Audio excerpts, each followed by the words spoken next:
I'm wearing this shirt for a reason. Meet Vanessa Clark. Miss Clark contacted me a few days ago on the 19th and came at me saying, "How much?" That's what she was basically saying. I wrote her back and I said, "I don't know you. I don't know where you came from. I don't know your story. I don't know what disability you may have."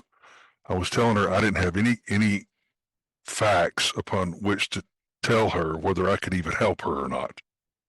There's a screening that I go through with prospective clients. It is prospective, prospective is actually how it's pronounced, prospective clients. And I find out if they have a disability, if they're being discriminated against, if the entity that they're working with is subject to the ADA under Title 1, 2, or 3, and if I can help them with this, or if it's too far gone. I had none of that information, and I asked her for it. She came back at me again, and I said, again, I don't have any information upon which to make a decision. So we went back and forth a couple of times, and I said, look, I've I had asked for information twice, and she didn't give it to me. Honestly, this is a protection video for me because I am scared to work with women from now on. If men are going to be labeled toxic across the board, I'm going to embrace that and I'm going to put up a wall. Period. You know, it's a self-protective piece. I'm in my scared of women era. Okay. Anyway, I told her several times that I didn't have the information and she kept coming at me. So I wrote her this. Miss Clark, twice now I have asked you for information. Emphasis on you, asked you for information, and you have, instead of giving me that information, told me that you were only seeking information. The irony, and you use an exclamation point, quote, I just wanted more information, exclamation point. That's when you're starting to scream at somebody, is when you start using exclamation points. I said, please do not contact me again. Thank you. And the thing is, this is what's called entitlement. When somebody comes to you demanding information, just like a cop saying, where are you coming from? None of your business. Cop comes to you and starts demanding information, it's not your duty to give them that information. When somebody from out of the blue that I had no clue where they came from, what their connection with me was, if they knew what I did, a lot of people come to me and think I'm an attorney. I don't want to get into that. Okay. So I didn't know anything to have my bearings with this conversation that she was trying to engage me with. And I kept trying to get that information. And instead of giving me that information, she kept coming at me strong for information. She was coming at me hard. When I put my heels in and back off, start backing up, something's happened to make me feel that way, and I trust that feeling. So when I wrote her that and told her, please do not contact me again, I blocked her on TikTok, and here's what she came back and said. I saw that you had blocked me on TikTok. I do not understand the reasoning behind that decision, but I'm very sorry if I upset or triggered you. I understand you're also being alienated from your children as well as I am. I understand that you may be dealing with a lot of heavy emotions, and I empathize with you immensely, and I'm not judging you I'm not judging in any way.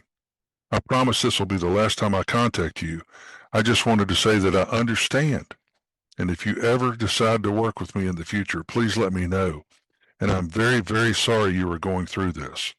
Thank you, and I hope things get better for you. Wow, that was really kind of her, wasn't it? Except it was bullshit.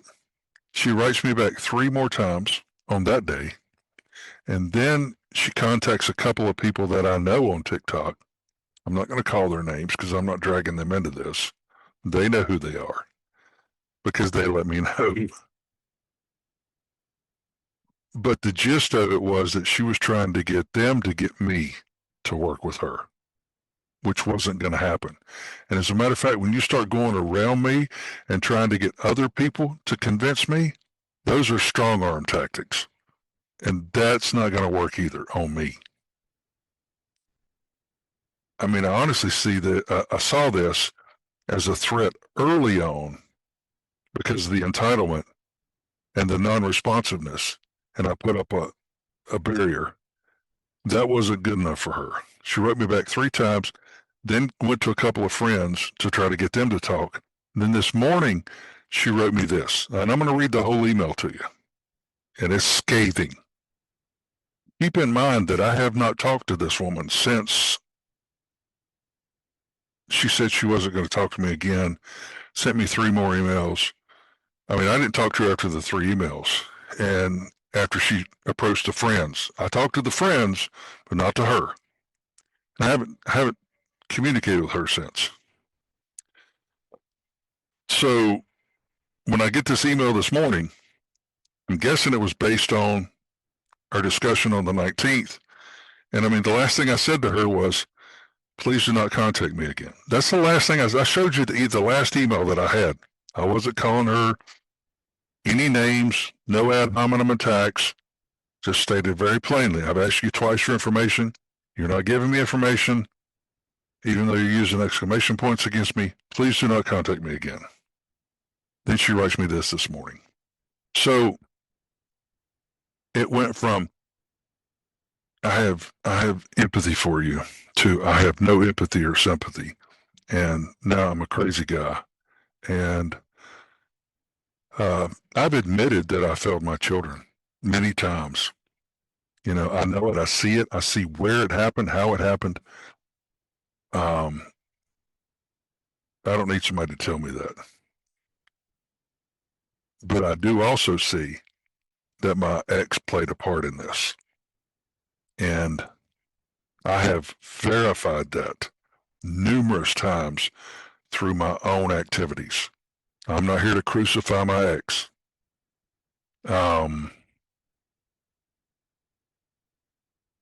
That's just not how it is. But me admitting to abusing my children, no, I've not done that.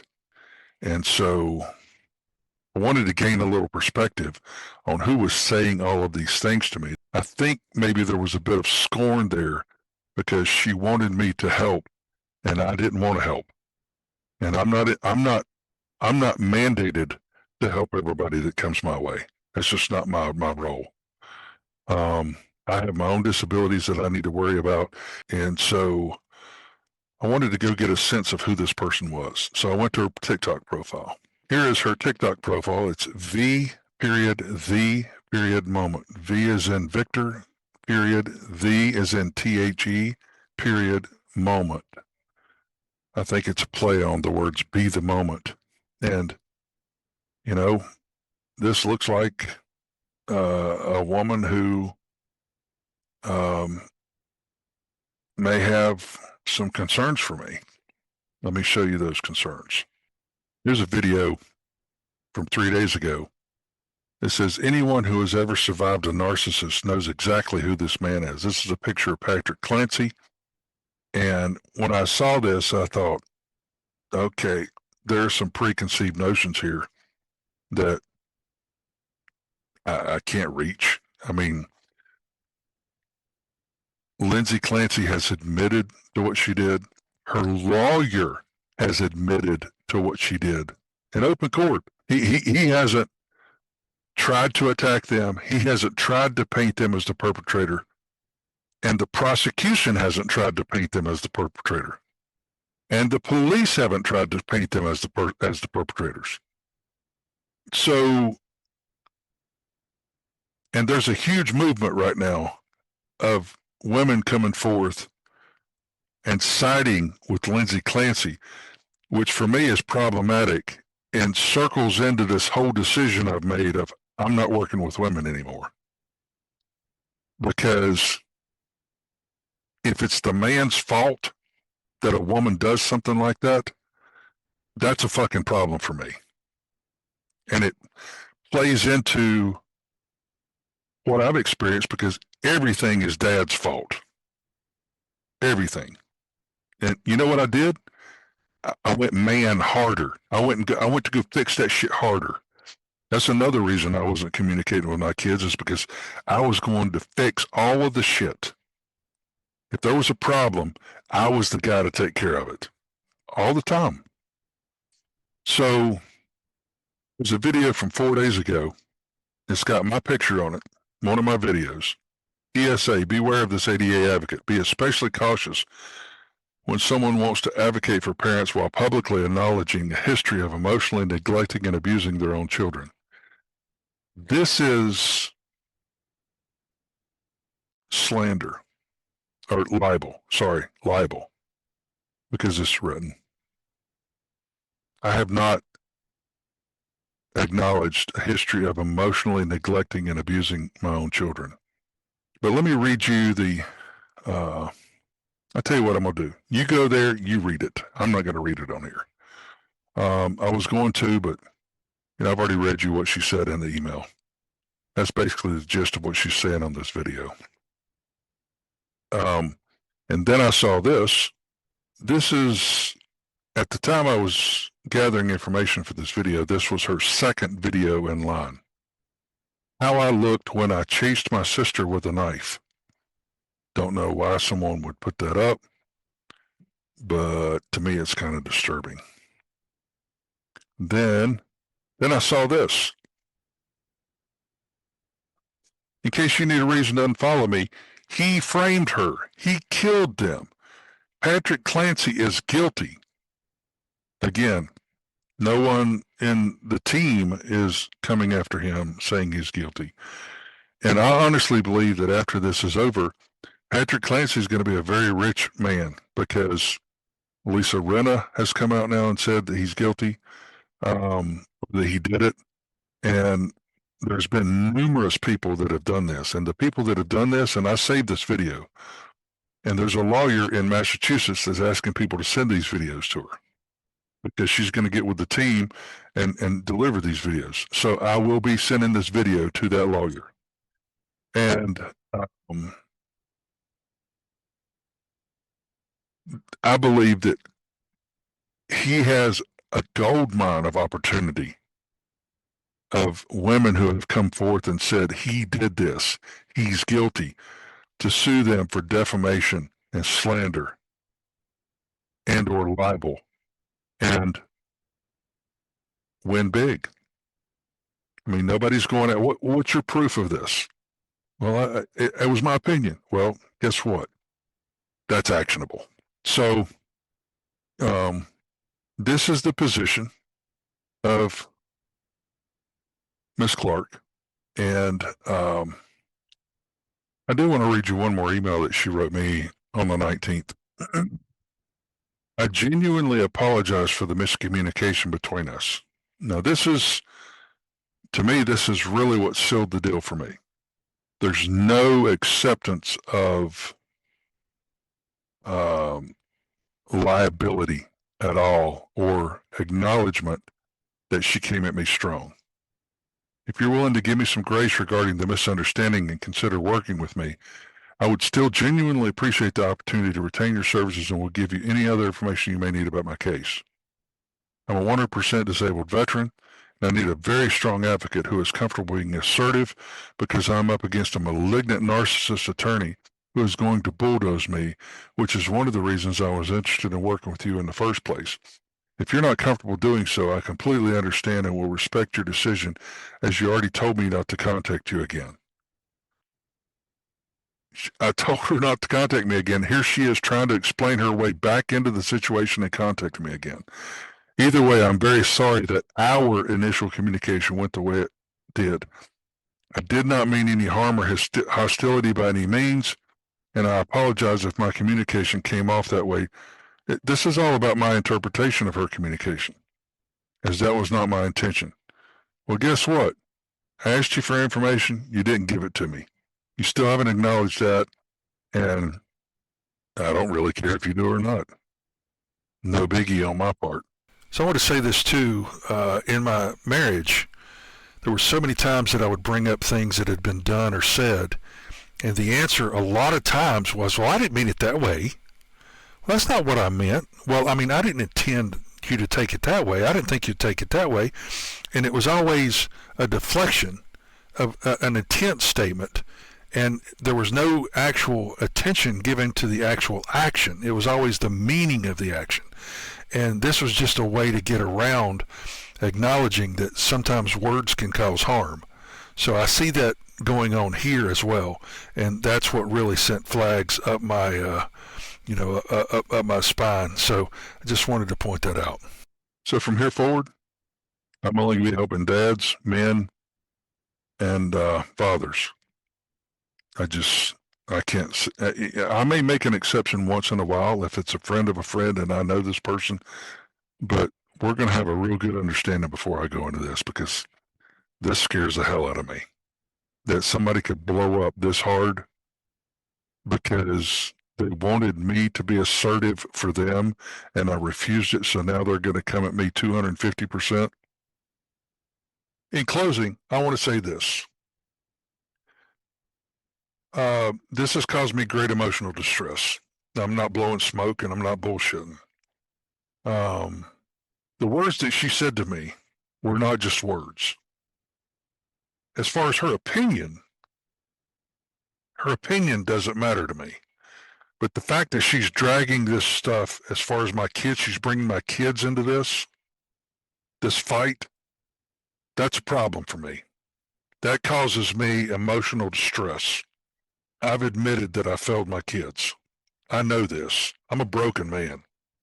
I'm trying to get whatever reconciliation in this life I can get. But as far as admitting to abusing my kids, no, I've not done that. And she's made a false claim against me. Said words that I haven't uttered. And so I'm going to pursue this the best that I can. And at the very least, I have to cut my practice off to protect myself and just work with men from here on out. This is not intended to be a sexist thing, but pattern recognition is something that I do. And I'm not going here again. I didn't even have a working relationship with this woman. No consultation, no advocacy work, and she chose to make this a big fight. And I'm not the guy. So we're going to see what we can do about this. And I already have several pieces on the chessboard, and I'm not going to disclose what they are, but they're going to be in play. So we'll see what's going on with this. I'm just letting you know. And another thing, I'm not encouraging anyone to contact her and defend me. That's not what this is about. So or attack her. Definitely not. So anyway, I needed to make this video because this video is my way of saying, here's what's happened, and I don't like it. And that's all there is to that. Hope you all have a good evening.